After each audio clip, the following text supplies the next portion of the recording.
Commanders Nation, welcome to the BBTHD network. This is Commanders Talk, and I'm your host, T to the May, baby. Back in the building for another episode of Commanders Talk. On this episode, draft recap. Rounds 1 and 2 are in the books. I'm going to give you my perspective on how I think Adam Peters did. All right, let's get it.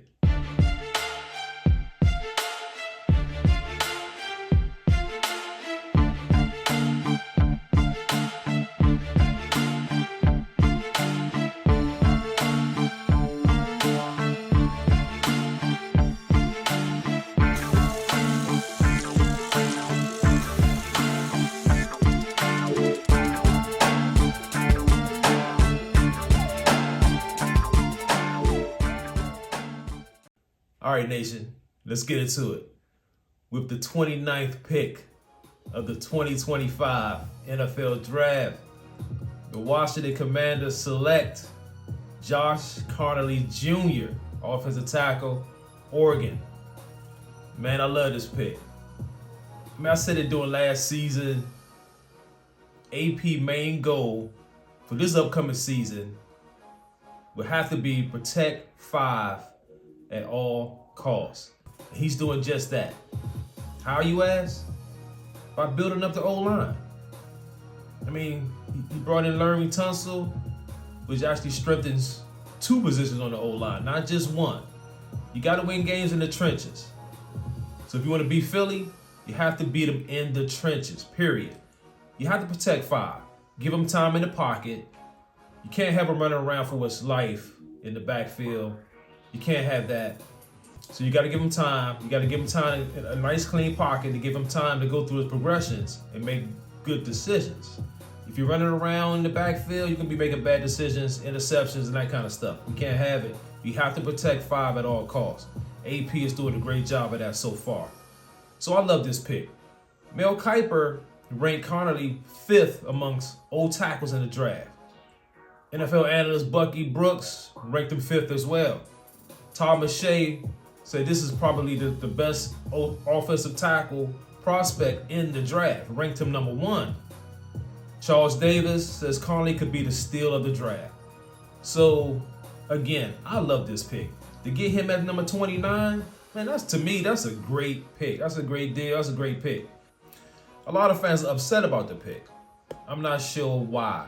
I guess they're saying it's not a sexy pick. He's not sexy enough. They want a skill position guy, which, could come later in the draft. But to beat Philly and to contend for a championship, you have to fortify the trenches, man. That's where it all starts.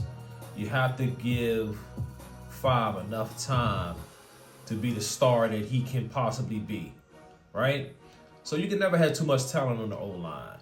Now, how does Conerly fit in? For me, it's simple. Right tackle. First, I had Brandon Coleman at right tackle, but now I'm going to kick him inside to left guard, and I'm going to have Conerly start at the right tackle. He's a first-round pick, so he's going to start, but he better start, for real. First-round picks, they usually start. Get him out there. He's way more talented than most people think. Let's dig a little deeper into Conerly. Dude is 6'5", 311 pounds. Some think that's too light for an offensive tackle. But I always use Trent Williams as a size comp.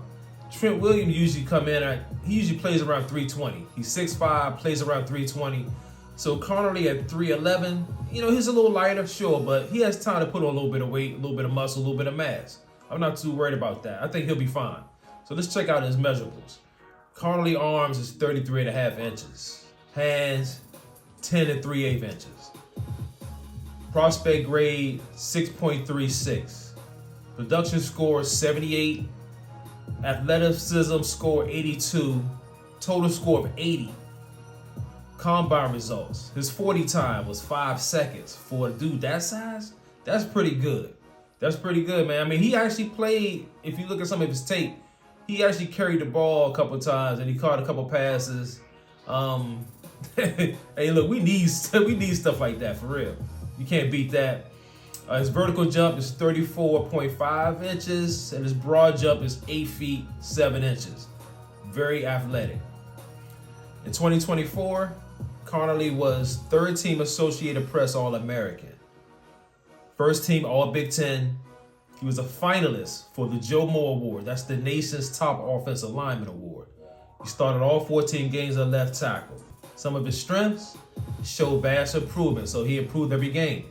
His movements are athletic. He accelerates hard into down blocks. So he gets upfield and he blocks hard. Works with strain at the point of attack and is rarely on the ground. Consistent and well balanced. Excellent for offensive tackle. He throws a sudden punch with good pop. You need that. He squeezes B gap and scans for incoming rushes.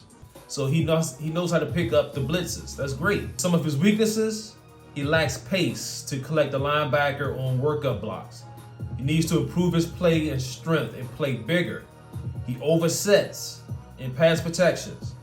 Average bender who relies on forward lean. That's not good. Has trouble anchoring against the top speed rushers versus the power rushers. So again, I love this pick, man. I mean, those weaknesses you can work on. If you have a great O-line coach, you can work on a lot of those weaknesses. I'm not too worried about it. I think Connolly would be fine. With the 61st pick in the 2025 NFL Draft, the Washington Commanders select Trey Amos, cornerback, Ole Miss. Man, I'm fired up about this pick.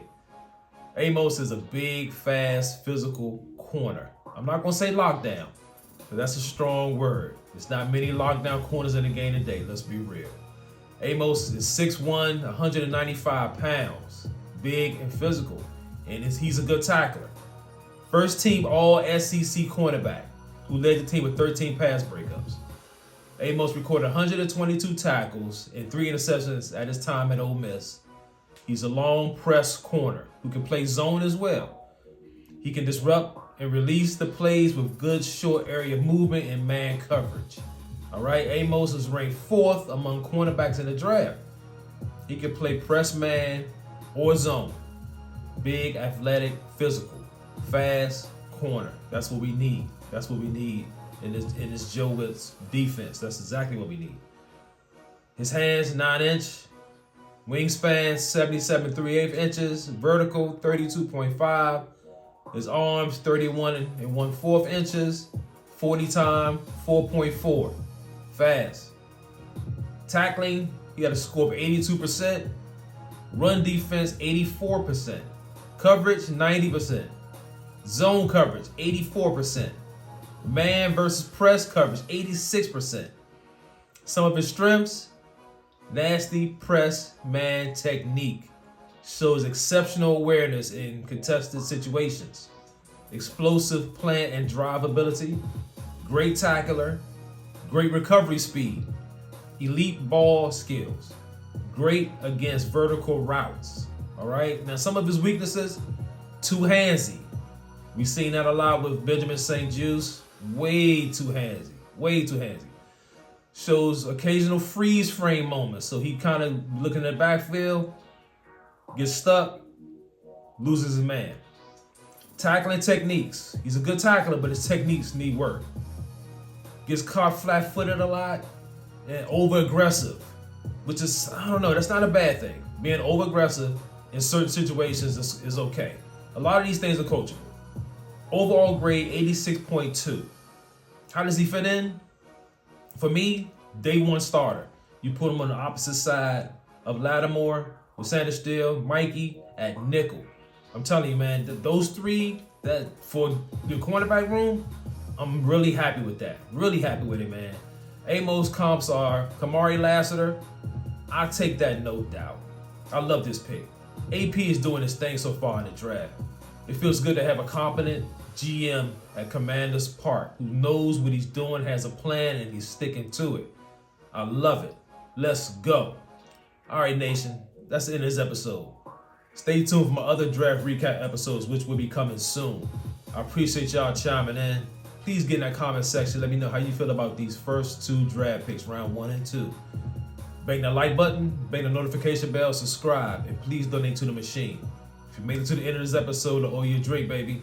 Salute.